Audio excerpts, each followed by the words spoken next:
Alrighty, after 3 weeks worth of work, here's the Alfa Romeo. The hood's done. The underside is also done.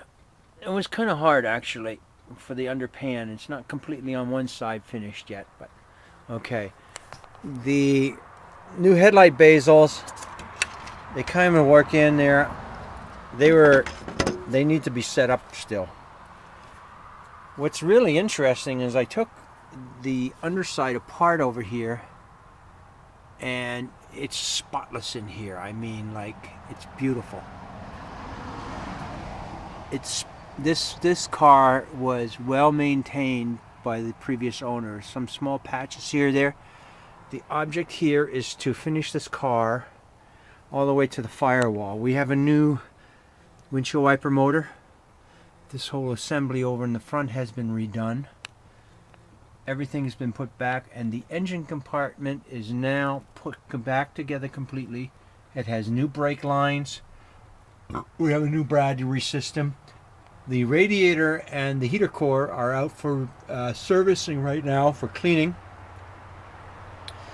The wiring harness is into the compartment, however it has not been hooked up to the side pieces yet. Everything else is in. The two carburetors are up and hooked up. The new fuel system is in too, as I had previously earlier.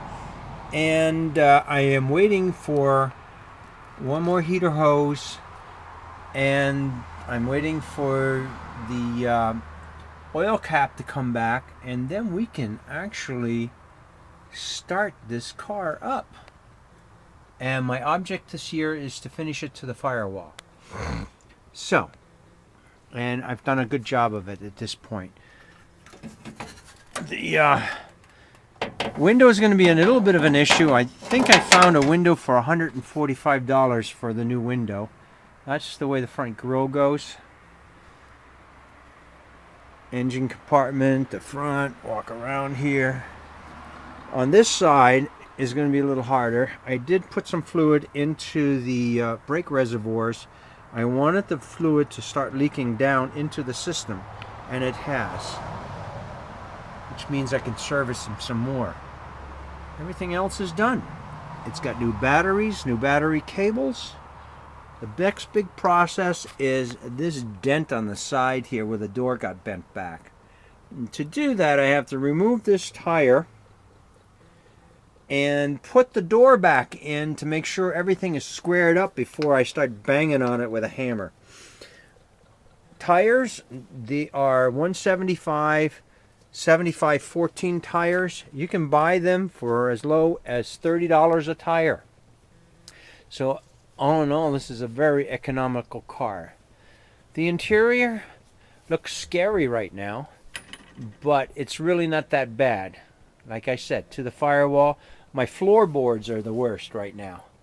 And each quarter panel for the floorboard is like $100, and it has to be put in. So I got $400 in floor maybe next year to work on. And if I can get that all in and squared away, that's pretty good. The sides are in excellent shape. I did primed them a lot. The fuel tank and the tank is okay. However, the tire well in the rear is pretty rough. This is the bottom part of the car. This, as you can see, it's got some major holes in it, but they have a lower pan for this. So once I get that, I can probably pop in the lower pan. The rest is standard paint and reassembly again. And this car should be back in on the road. And I'm looking forward to it. So, that's my summer project for this year. And it was a good buy at $500. So, talk to you later. Bye-bye.